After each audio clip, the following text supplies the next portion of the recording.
tell you what I need, the city needs is workers, right? And like Woody Allen said, 80% of life is showing up. That's in most cases, but it's not the case in government in a city like Melrose. Our margins for error are zero.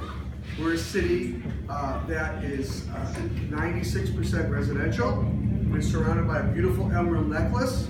We have 15 houses of worship, 2 golf courses, and a hospital all in the middle of town. It's the most livable place I believe, in the North Shore. It's been proven time and time again. But the economics, the ecosystem to be successful, as we have been over the last years, is razor thin. I do not need people showing up. I need people to work, particularly in government. That work goes in all sorts of examples, right? And Kate has proven in a very short time that she's willing to work. And I'll give you an example. And not the easy stuff that's safe, the hard stuff, right? What's some of the hard stuff? You know, forming a birth to 5 committee, just as hard stuff as going into any of those meetings with 500 kids and 4 parents doing all the work. That's hard, right? But what's really hard is getting people that might not feel connected to the community to feel connected to the community before their children go to school.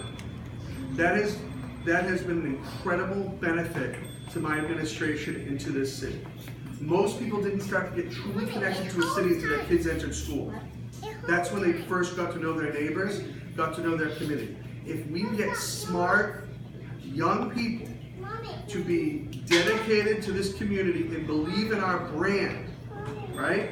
Which is good government, livability, community, schools, one community open to all people, all ages, right? Then we are incredibly powerful, and we make up the difference of some of the things that we lack, like a giant mall or industrial sense, right? The second thing is when the superintendent talked about really hard educational stuff that makes your hair hurt and your eyes water, about differentiated learning, which is really hard, right?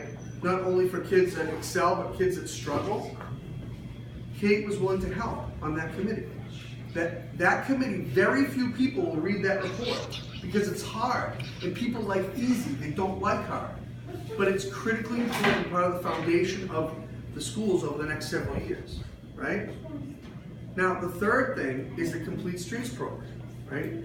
That's really hard too, right? Because why?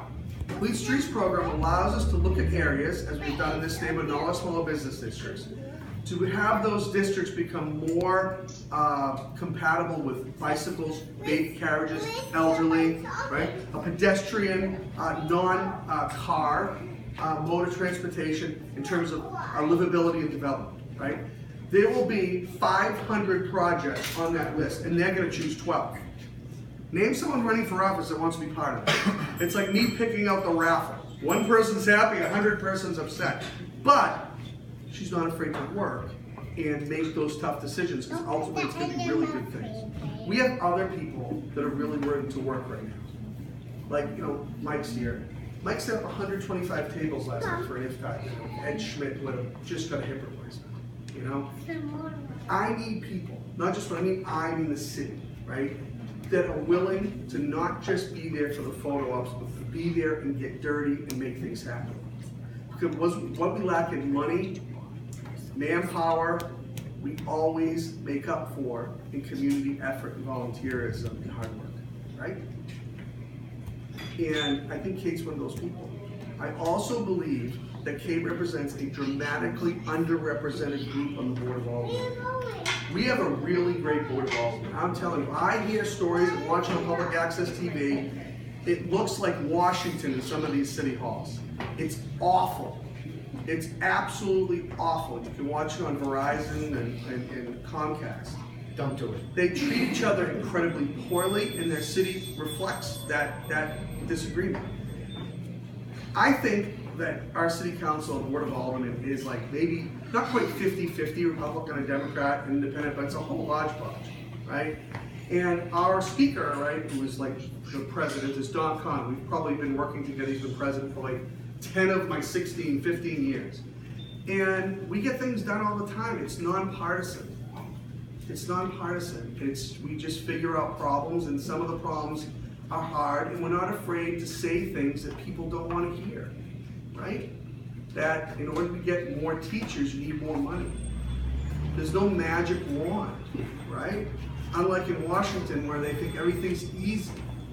So let's keep Melrose nonpartisan, productive, hardworking, with good representation, and I really believe that Kate has shown in her years here that she's willing to be a hard worker. So I thank you all for being here.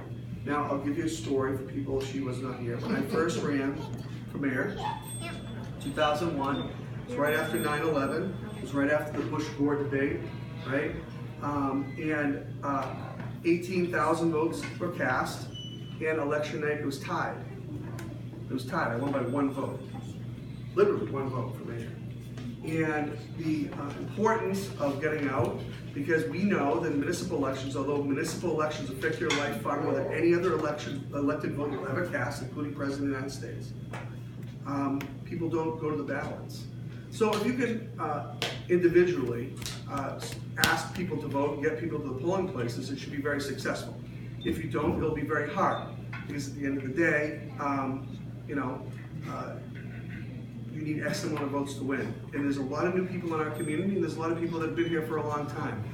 Running for office is an incredibly satisfying thing, but it takes a lot of bravery. And I commend Mike and Kate and all the people that run for doing just that. And I'm excited about the future of this city and people like Kate jumping into the fray. So Kate, go get them.